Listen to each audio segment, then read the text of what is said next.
ये जो ज़मीन भूदान किसानों को दी गई, यानी जिनको ज़मीन दी गई उनको भूदान किसान कहा जाने लगा, जिनको भूदान की ज़मीन प्राप्त हुई। तो भूदान किसानों को जब ज़मीन बांटे जाने लगी तो उसमें बहुत सारी ज़मीन ऐसी भी होती थी जो पता नहीं चलता था, ज़मीन को नाप किया गया कि ये भूदान की ज़मीन है। लेकिन बहुत जगह जो सरकार की ज़मीन थी जिसका कोई दावेदार नहीं था, तो उस समय बहुत सारी ऐसी ज़मीन 50 के दशक में थी कि खाली पड़ी हुई ज़मीन है, गाय चल रही है, ऐसे खाली पड़ा है, वो सरकार की ज़मीन है, किसी ने उस पर कब्जा नहीं किया है। अभी तो स्थिति ऐसी है कि सरकार की भी सारी ज़मीन कब्जे में है, किसी न किसी की, लेकिन उस समय ऐसी नौबत नहीं थी। तो भूदान वाले समझते थे कार्यकर्ता कि ये भी भूदान की ज़मीन है, वो भी भूमिहीनों को बांट देते थे, जबकि कानूनन वो तो सरकार को बांटनी थी भूमिहीनों के लिए। लेकिन सरकार का एक पॉजिटिव माइंडसेट था उस वक्त, तो सरकार ने सोचा कि ठीक है, जब भूमिहीनों को ही बांटा गया है तो हम इसको भी मान लेते हैं। भले उनको भूदान का प्रमाण पत्र मिला, लेकिन मान लिया जाता है कि हाँ ठीक है, इनका ये अधिकार हो गया।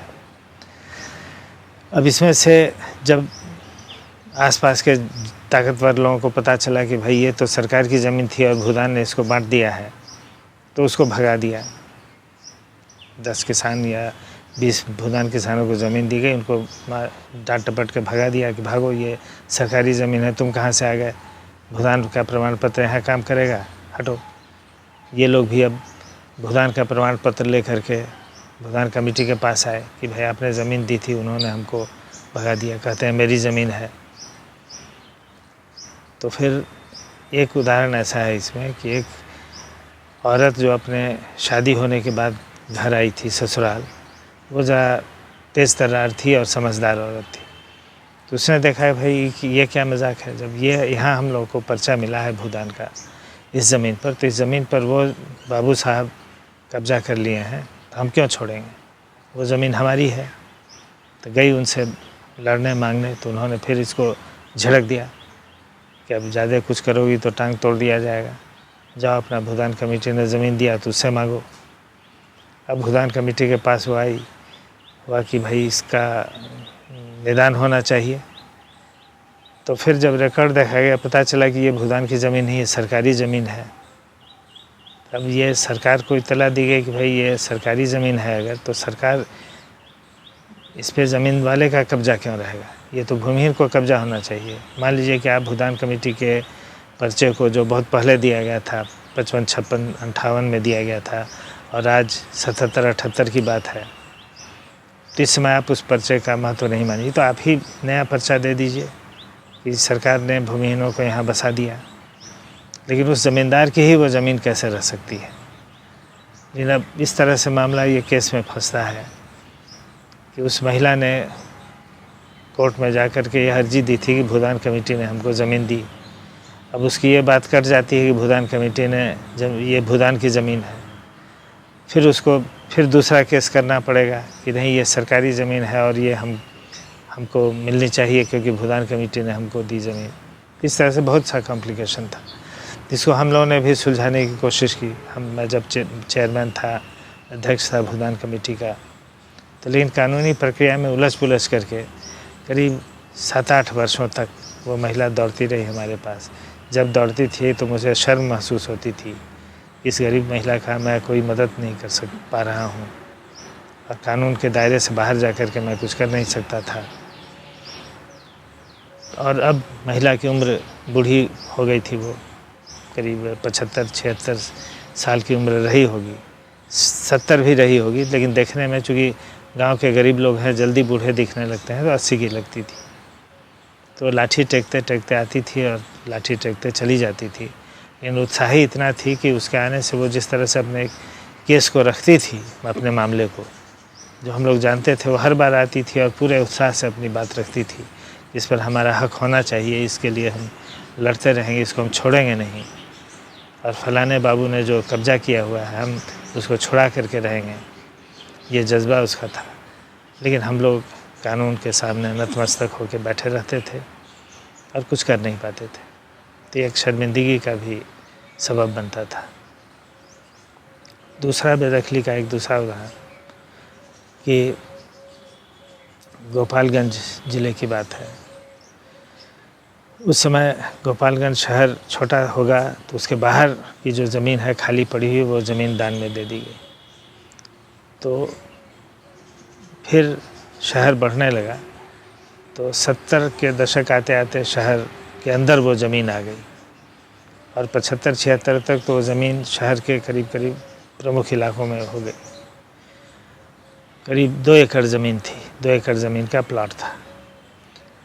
अब वो भूदान की ज़मीन है ये मालूम था, वहाँ के भूमिहीनों को भी मालूम था, लेकिन डर से वो इसलिए नहीं जानते थे कि भाई ये भूदान की ज़मीन अब तो शहर में आ गई है। तो शहर के जो ताकतवर लोग थे वो हर हालत में थे कि ये ज़मीन भूमिहीनों को नहीं बटेगी, इसको हम किस तरह से कब्जा कर लेंगे, किसी को आने नहीं देंगे, चढ़ने नहीं, सरकार आएगी तो देख लेंगे, लेकिन भूमिहीन को नहीं आने देंगे। भूमिहीन को अगर मिल गई तो फिर मुश्किल होगा। तो लेकिन भूमिहीन भी थे, उनको भी जानकारी थी ये भूदान की ज़मीन है तो ये हम लोगों को मिलना चाहिए। वो भूदान कमेटी के पास आते थे कि हमको मिले। तो हमने कहा कि देखो ये भूदान कमेटी है तो उसकी नापी करवा के उसका वितरण किया जाएगा, तो हो सकता है उसमें तुम लोगों को मिल जाए और जितने भूमिहीन हैं उनकी सूची बना के जो तरीका है।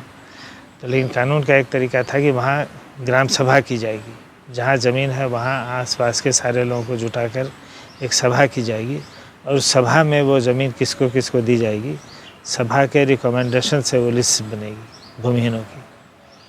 तो ये कानून बना था, ये तरीका बना था 50 के दशक में। लेकिन आज 70 के दशक में लालच इतना हावी हो गया था। 70 का दशक नहीं कहिए, बल्कि मैं जब की बात कह रहा हूँ तो ये तो 2010 की बात है, 2012 की बात है, यानी करीब 50 साल से ज़्यादा हो गया उस समय की बात। फिर माहौल इतना बदल गया कि ग्राम सभा हो ही नहीं सकती थी। ग्राम सभा अगर हुई तो अनुभव आया कि कई जगह आपस में ही लोग मारपीट करने लगे, रोड़ेबाजी होने लगी। उसका नाम तुम क्यों बता रहे हो, इसका नाम क्यों बता रहे हो। स्वार्थ इतना ज़्यादा लोगों के दिमाग में है कि लोग उस पर भी कंप्रोमाइज़ करने के लिए तैयार नहीं। तो ये पद्धति हुआ कि भाई ये ग्राम सभा करके नहीं हो सकता है, तो ऐसा कीजिए कि गांव में जाइए और भूमिहीनों की एक सूची बना लीजिए और उसमें किसकी आर्थिक स्थिति क्या है ये देख करके उस पर टिक मार्क कर लिया जाए। वहाँ के गांव के अगर विधायक हैं ईमानदार, मुखिया हैं ईमानदार, या कुछ ईमानदार लोग हैं जो गांव को जानते पहचानते, उनके साथ बैठ करके आप उस सूची में से तय कर लीजिए कि इन लोगों को भूदान की ज़मीन दी जाएगी। तो गोपालगंज में भी वही तरीका अपनाने की कोशिश हुई, लेकिन वहाँ के जो भूदान कार्यकर्ता थे वो डरते थे कि अगर हम इस तरह की सूची बना के इस 2 एकड़ ज़मीन को बांटेंगे तो ये था कि हम तो मारे जाएंगे। वहाँ यादवों का बहुत दबदबा था, दूसरे जातियों का भी, जो बड़ी जातियाँ थीं उनका दबदबा था, हत्याओं का भी सिलसिला चलता था। तो ये भूदान कर्मचारी डरते थे कि अगर हम वितरित करेंगे तो हमारी हत्या हो जाएगी, इसलिए हम इस पर नहीं पड़ेंगे। हमने उन लोगों से बात की, फिर भी मैं उनको इतनी हिम्मत नहीं दिला सका कि भाई तुम ये काम करो। मुझे भी लगता था कि भाई किस आधार पर मैं उन्हें कहूँ कि तुम्हारी हत्या हो जाएगी, तो भी उसकी परवाह मत करो। उनका परिवार है, उनका सब कुछ है, और न यहाँ विनोबा है न जयप्रकाश हैं। किस नैतिक बल पर या किस भौतिक बल पर वो ये हिम्मत कर सकता है। तो अंत में 2 भूमिहीन ऐसे थे जो लगातार आते थे कि हम लोगों को ज़मीन दी जाए, हम लोगों को ज़मीन दी जाए, हम लोग घर बना लेंगे, हमको अगर मारने आएगा कोई तो हम देख लेंगे, हम भी अपनी सुरक्षा करेंगे। तो हमने कहा कि ठीक है, आप लोगों को ज़मीन मिल सकती है, अगर आप लोग घर बना लीजिए। तो हमारे कहने के पहले ही उन लोगों ने कुछ कब्जा कर लिया था उस ज़मीन पर, एक शेड डाल दिया था, घर बना लिया था, एक बगल में एक झोपड़ी बना ली थी। और ये दोनों जो थे एक अजीब जोड़ी थी, एक नट जाति के थे और एक मुसलमान जाति के थे। ये दोनों में आपस में बहुत दोस्ती थी और दोनों दोस्त मिल कर के उन्होंने तय किया था कि चलो हम लोग उसके कोने पर अपना घर बना लेते हैं, क्योंकि ये भूदान की ज़मीन है और भूमिहीनों के लिए है। तो उन्होंने अपना घर बना लिया और तब हमसे आए कि ज़मीन दीजिए। हमने कहा कि भाई ये प्रक्रिया है, लेकिन अगर तुम लोग घर बना लोगे तो हम ये इस आधार पर कि तुम लोग का कब्जा है और भूदान की ज़मीन है तो और तुम लोग भूमिहीन हो तो पर्चा हम दे देंगे। तो उन्होंने कहा कि हम लोग तो घर बनाए हुए हैं। तब घर बनाए हैं इसका क्या सबूत है? तो चूँकि कानून का भी वायलेशन नहीं हो इसलिए हमने सीओ को लिखा, वहाँ के सर्किल ऑफिसर को, कि इन लोगों का घर अगर बना हुआ है तो उसकी क्या स्थिति है, इसके बारे में आप जानकारी दीजिए। लगता है कि सीओ भी बहुत हिम्मत वाले थे और ईमानदार थे, तो उन्होंने इन दोनों गरीबों का जो घर बना हुआ था उसके बारे में सच्ची जानकारी लिखित रूप में हमारे कार्यालय को भेजी। इन्होंने इतने एरिया में अपना घर बनाया हुआ है, इन्होंने बनाया हुआ है और घर इनका है और ये कब्जे में है। उसको आधार बना करके हमने इन लोगों को प्रमाण पत्र दे दिया।